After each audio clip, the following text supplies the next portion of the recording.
me he comprado las palomitas estas del Mercadona, las dulces, que están buenísimas, pero como no las mires en 2 minutos, se quedan tiesas.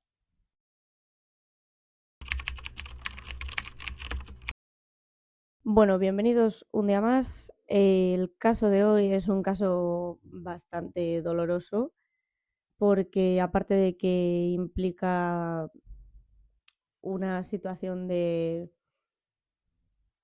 violencia intrafamiliar, tiene un resultado pues horrible, como veréis. Antes de empezar, quiero decir que lo que se va a discutir aquí no tiene nada que ver con cultura ni... No, yo no pongo el foco en eso. Yo pongo el foco en los hechos y los hechos es que, bueno, pues que hubo 2 fallecidas en esta situación por un tema que existe en varias culturas, no en una cultura concreta, y por ende, pues no debemos señalar a ninguna cultura, sino a los hechos que se llevan a cabo dentro de estas, por ser penalmente reprochables, no por pertenecer a una cultura o a otra. Voy a explicar un poquito primero lo que entendemos a nivel occidental por, por las muertes por honor. Las muertes por honor son tradicionalmente el suicidio por honor. Y su variante sería matar por honor, que es como para limpiar o resolver una conducta vergonzosa que la persona considerada como víctima pues ha llevado a cabo y que por ello merece una expiación de su alma y de estos pecados para mantener su imagen y la de su familia y la de su comunidad, porque esto es muy importante. No estamos hablando de mantener la imagen de una persona en concreto, sino la de una colectividad. Es la colectividad la que decide llevar a cabo esta acción, no la persona víctima, no la persona a la que se asesina, porque la persona a la que se asesina lógicamente no quiere esto. Aunque ambas parten de la misma base, ¿no? Tanto el suicidio por honor como matar por honor, de, pues eso, proteger de una conducta moralmente escandalosa o reprochable dentro de una comunidad que deja en mal lugar a familiares, a esta persona, a un clan en concreto, y va desde cosas muy básicas como tener relaciones extramatrimoniales, que es algo que hoy en día no está considerado penalmente reprochable, hace años sí, ¿no? Existía el adulterio y todo esto, hasta perder una batalla. De ahí es de donde surgen, a pesar de que haya distintos países, distintas culturas, una conducta popularizada con rituales diversos en diversas etapas. Por ejemplo, los japoneses, que en su día tenían el ritual del seppuku, que hoy en día simplificado es lo que entendemos como harakiri, que es el suicidio por honor. En la India, por ejemplo, había un ritual que se llamaba el yajur, que implicaba a las mujeres que eran capturadas durante la guerra, pues se suicidaran de forma colectiva para evitar ser utilizadas como esclavas sexuales. También se llevaba a cabo en la dinastía Qing, en China. Los aztecas y los incas también llevaban a cabo el suicidio y muertes por honor. Y también en Europa. En Europa no estamos exentos. En el Mediterráneo, por ejemplo, se utilizaba muchísimo en las zonas del Mediterráneo. Italia, España, Grecia y también en Suiza. De hecho, eh, con bastante modernidad, hubo un reinado que propuso y que se hizo durante todo ese tiempo que a las mujeres adúlteras se las arrojara al río Ron. Y por supuesto, bueno, todos los estados, todos los países que aplican la ley islámica, pues tienen muy interiorizado el tema del honor. No hasta hace tanto ese pensamiento era bastante arcaico, pero bueno, después de los eventos llevados a cabo en Afganistán, la revolución de los ayatolás y todo eso, porque tenemos que entender que hace 50 años, hace 80 años, en los estados islámicos no se vivía como se vive ahora. Eran estados modernos, eran estados igual que Europa. La diferencia entre el suicidio por honor y matar por honor a mí me parece que está bastante clara, y es que mientras que el suicidio no es punible, cosa que ya vimos en el caso de France Telecom, pues el asesinato o los homicidios sí son punibles. Y este tipo de persecución se agrava por el hecho de que generalmente las víctimas son mujeres. De hecho, la muerte por honor se incluye dentro de un tipo de feminicidio muy concreto que comete un miembro o varios miembros de una familia hacia un miembro femenino. Cuando es un miembro solo suele ser un hombre, y cuando son varios miembros pues puede haber tanto hombres como mujeres que deliberan una especie de consejo familiar si se lleva a cabo o no este hecho y cómo hacerlo para restaurar la imagen de la víctima y por ende la imagen de la familia, que es lo primordial aquí. Si la víctima les importara, no les harían nada. La asociación Human Rights Watch, que es una asociación no gubernamental a nivel internacional que se encarga de la correcta aplicación y defensa de los derechos humanos, lo define, y lo voy a leer porque no me lo he aprendido de memoria, como lo siguiente: la muerte por honor. Son actos de violencia, normalmente el asesinato, cometidos por un miembro masculino contra uno o varios miembros femeninos de la familia, cuando se considera que han traído la deshonra por varias circunstancias. Matrimonio concertado, ser víctima de abuso sexual, cosa que me parece heavy, querer el divorcio, aunque el marido sea un maltratador, y esto lo declaran ellos, que es que aunque el marido sea un maltratador, aunque te esté pegando palizas a diario, lo consideran. Querer el divorcio es lo más bajo que hay. O el adulterio. La percepción de que una mujer ha deshonrado a la familia es causa suficiente y legítima para perpetrar la muerte por honor. Investigando, he encontrado que, aunque estos son los motivos que declara la Human Rights Watch, hay otros motivos muchísimo más tontos, con perdón, porque no hay ningún motivo para una cosa así, pero hay motivos tan absurdos como, por ejemplo, socializar fuera de casa o que haya un rumor sobre la víctima. ¿Qué rumor? Pues no lo sé, es que supongo que dependerá del contexto y de la familia, pero a lo mejor puede ser desde, oye, esta persona todavía no está casada, hay algo malo con ella, hasta a lo mejor pues que le gusta la pizza con piña, yo qué sé. A menudo también las familias utilizan a los miembros menores, ¿no? A los menores de 18, a llevar a cabo el acto y evitar penas superiores o disminuir las penas. ¿Qué puedo decir? De Guatemala a Guatepeor. Y se ha barajado que muchas de las muertes por honor, por suicidio, no muchos de los suicidios por honor que se han llevado a cabo han sido realmente muertes por honor obligadas. Es decir, la familia coge a esta persona y le dice: si no lo haces tú, lo vamos a hacer nosotros, hazlo tú para que no tengamos que llegar a ese punto, y se les obliga a acabar con su propia vida. ¿A dónde voy a parar con toda esta explicación de 10 minutazos? Bueno, pues con el caso que nos ocupa, que es el caso de Yasser Said. Este hombre era un inmigrante egipcio de 30 años que llega a Tennessee y empieza a trabajar como taxista en el año 83. En el año 67 se casa con su mujer, bueno, su ahora exmujer, Patricia Owens, que en ese momento ella tenía 15 años y él 30. Socorro.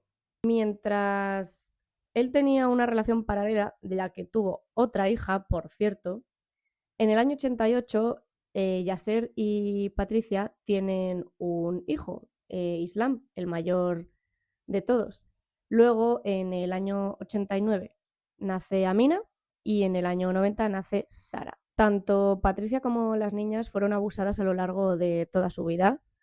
Recibían palizas a diario y, de hecho, las hijas llegaron a hacer algunas declaraciones amigos, profesores, familiares que leeremos a continuación sobre cómo él las trataba y la visión que él tenía de las mujeres en general, a pesar de estar en una cultura occidental, estar en un país occidental y estar completamente integrado, porque él estaba completamente integrado, pero dentro de su núcleo familiar, pues era, era como si fuera otra persona.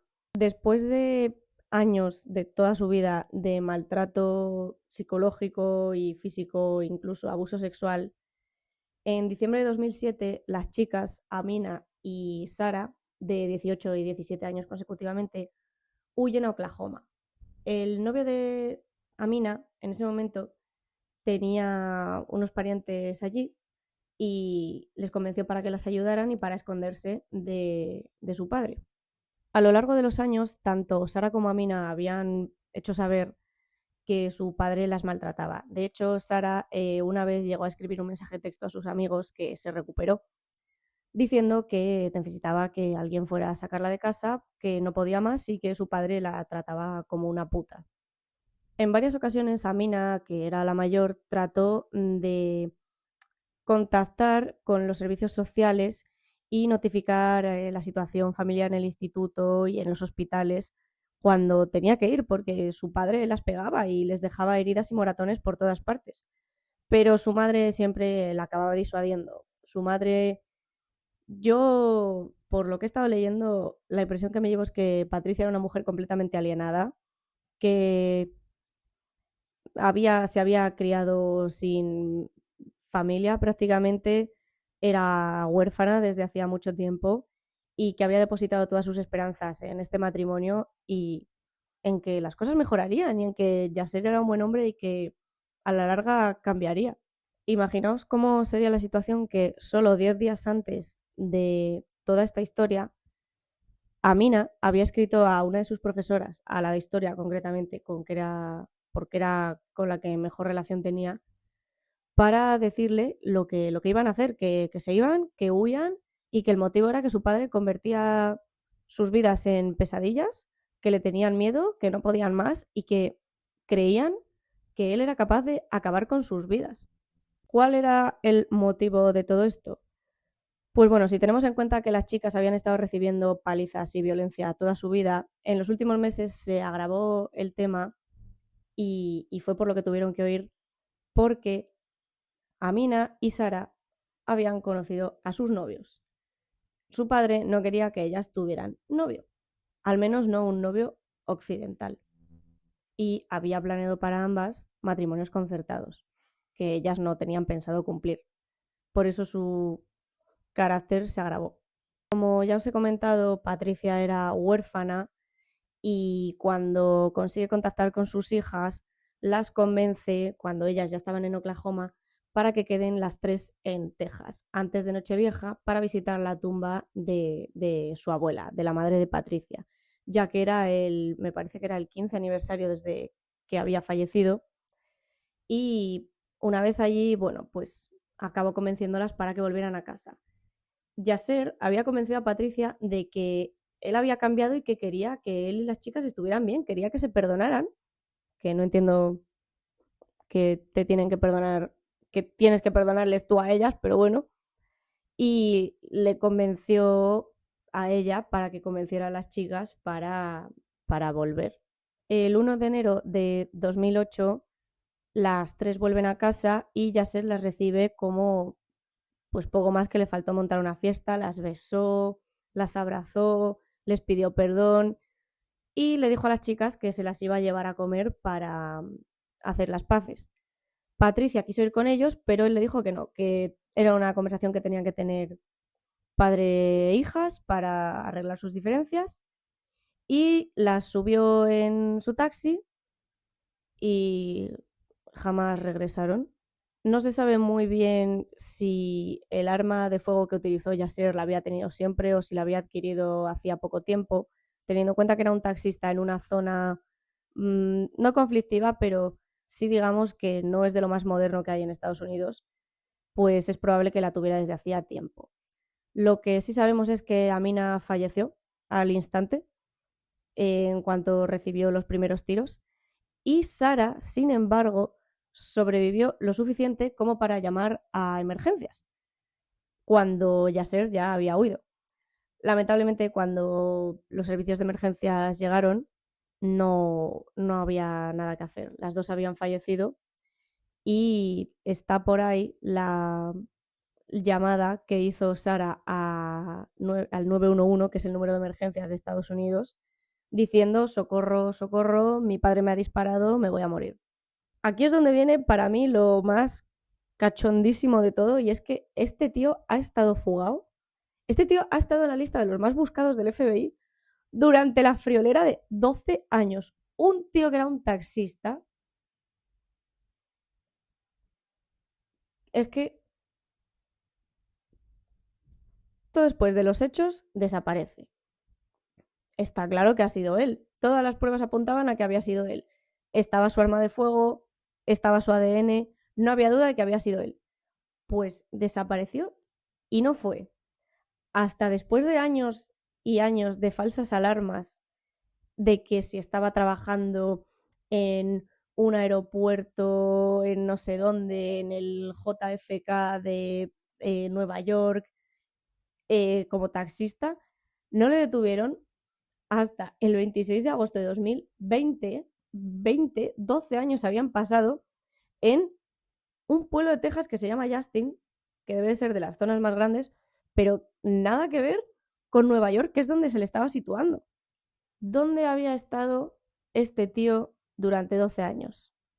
Pues escondido por Islam, su hijo mayor, en su casa, que obviamente dijo que él nunca había creído que fuera su padre ni nada de eso, que no te lo crees ni tú, y se declaró culpable el chico, el hijo mayor, de esconder y dar cobijo a un fugitivo en 2021, por lo que le cayeron 10 años de cárcel.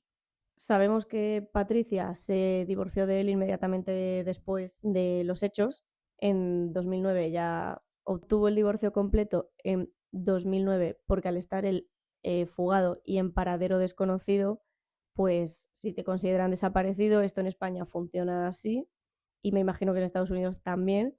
Al estar considerado desaparecido, pues cónyuge, hijos, tal, pueden solicitar ciertas acciones legales. Y durante el juicio, que a mí lo que más cachondo me parece de todo es que el hijo se estuviera callando durante 12 años de que tenía a su padre escondido en su casa. El hijo, tengamos en cuenta que ya era mayor de edad, estaba estudiando en la universidad, vivía afuera. En 12 años el hijo no se dignó a decirle a su madre: mira mamá, tengo a este señor aquí metido en casa. Pues durante el juicio, a Patricia solo se dirigió a Yasser como ese demonio que le ha arruinado la vida, que me ha quitado la vida, y ni siquiera le miró. O sea que no me puedo ni imaginar lo que pensará esta mujer de su hijo que ha colaborado con todo esto. Durante el juicio, la defensa principal de Yasser fue que él era un pobre hombre siendo perseguido por sus creencias religiosas y que era completamente inocente, que el asesinato lo había cometido un desconocido que les había estado persiguiendo toda la tarde. Cuando salieron de cenar les atacó y que él había huido y que había estado desaparecido porque nunca pensó que le fueran a creer y que en Estados Unidos fuera a obtener un juicio justo. Esto es completamente falso, ya que se demostró que las chicas nunca llegaron a comer nada y que el ADN de Yasser estaba por todas partes. Nunca llegaron a ir a cenar. Es más, de que ni siquiera se acercaron, fueron a un descampado y fue allí donde acabó con ellas dentro del taxi. A pesar de que la fiscalía pidió la pena capital, que es la pena de muerte, se le acabó condenando a cadena perpetua sin posibilidad de parole, que es lo que llaman ellos el tercer grado o la condicional. Es como un batiburrillo de todo para ellos. Aquí en España por lo menos son dos cosas distintas. Y lo decidieron así porque creyeron que eso sería pues un destino peor que la muerte. Y estoy parcialmente de acuerdo porque una cosa es que tú, si falleces, has fallecido y ya está. No hay nada más que hacer. Se acaba cualquier cosa que tengas en mente. Pero sin embargo, si tienes que estar 40 años encerrado en un sitio sin hacer absolutamente nada y muerto de risa, me, me parece más ejemplar que lo otro, ya que también está demostrado que los estados de Estados Unidos en los que se aplica la pena capital no tienen menos criminalidad y el índice de criminalidad no disminuye en comparación con otros estados en los que no hay pena capital. Por lo que la pena capital, en resumidas cuentas, no previene el crimen. Se le consideró a cadena perpetua básicamente porque consideraron el agravante del parentesco. Al final, que tú acabes con la vida de tus propias hijas por tus propias convicciones, porque ellas no están cumpliendo con un determinado rol social que crees que deben tener, cuando además no hay excusa nunca para hacer esto, pero eran tan jóvenes y una de ellas, siendo aún menor de edad, lo consideraron algo terrible. Y el hecho de que la defensa se tirase todo el juicio intentando camuflar esto que había ocurrido como una persecución religiosa e ideológica por una elección, es que él dijo que había sido una elección disciplinaria. Eso no es una elección disciplinaria irrelevante, porque una cosa es que le pegues 3 voces a tus hijos y otra cosa es que como no te están haciendo caso y como no están cumpliendo con lo que tú tenías pensado, acabes con su vida. Al final es lo que hablábamos al principio. A él no le importaba el honor de ellas. Él lo que consideraba es que como ellas estaban faltando a su honor, que ellas habían sido deshonradas por encajar dentro de estos estándares occidentales, él estaba siendo deshonrado por eso. Y eso pues no se puede permitir, supongo. He dicho, completamente integrado, tenía una obcecación ciega con que su familia tenía que adherirse a los estándares islámicos y rechazaba las tradiciones occidentales, que me sorprende porque hay otros casos en los que también se ha visto este tipo de conducta, pero es que es una cosa que no alcanzo a comprender. Y claro, se agravó muchísimo más cuando él empezó a organizar un matrimonio concertado para cada una y ellas pues dijeron que no, principalmente a Mina, que era la mayor y que le dijo a su novio en varias ocasiones que o salía de allí o su padre la obligaba a casarse y que no podía postergarlo más, que ya le estaba dando muchas largas y que tenía miedo y que al final ella pensaba que iba a tener que acabar pasando por el aro. Irónicamente, como último alegato de la defensa, el abogado de Yasser dijo que las elecciones disciplinarias para los hijos no significaban que les tenías que matar, que tu cultura no te dice que mates a tus hijos. Claro que no, payaso. O sea, lo que pasa es que si tú acabas con tus hijos por un elemento cultural, da igual de dónde venga ese elemento cultural. Lo importante es que tú has acabado con tus hijos. Lo importante es el hecho, no el contexto. Que el contexto es importante, sí, pero los hechos son los que son siempre. Es un poco como lo que pasó con el caso de France Telecom. Si habéis visto el vídeo con lo que dijeron los abogados de la defensa sobre la tasa de suicidio en Francia, que no era distinta a la que había dentro de la empresa y bla, bla, bla, es de ser un bocazas y un rastrero, intentar desviar la atención de lo que ha ocurrido, de estos hechos que son horribles, a una persecución ideológica, a una persecución racial o religiosa, llámalo como quieras, que no existe. Es que no existía. Es que a ti no te están juzgando por ser de un lado o de otro. Te están juzgando porque te cargaste a tus hijas. ¿Cuál fue la respuesta de la acusación? Pues bueno, pues obviamente que aquí no estaban persiguiendo a nadie ni por su cultura, ni por su religión, ni por su lugar de nacimiento, sino por los hechos. Y que causar intencionadamente la muerte de alguien es perseguible en todas las culturas posibles, existentes, y eso es, me atrevería a decir, verídico 100%. Es que hasta en las tribus de Papúa Guinea, probablemente si causas la muerte de alguien, tengas un castigo, porque es reprochable, es perseguible. Sabemos que actualmente Yasser está cumpliendo condena en la prisión de Holiday, en Texas, en un pueblo que se llama Huntsville, y a día de hoy no hay novedades sobre él. Se le vio en el juicio post-COVID bastante demacrado. Tenemos que tener en cuenta que pues, es un señor que actualmente tendrá casi 60 años y no da la impresión de estar bien de salud, pero particularmente no me preocupa, la verdad. Pero es curioso ver hasta dónde es capaz una persona de llevar sus ideales y sus actos por defender sus principios, aunque sean completamente egoístas. Porque, ¿qué es el honor sino un constructo social? ¿Quién te dice qué es honorable y qué no es honorable? Te lo determina la sociedad. Y en unas sociedades será una cosa y en otras otro. Y no te tiene que importar en ninguna de ellas.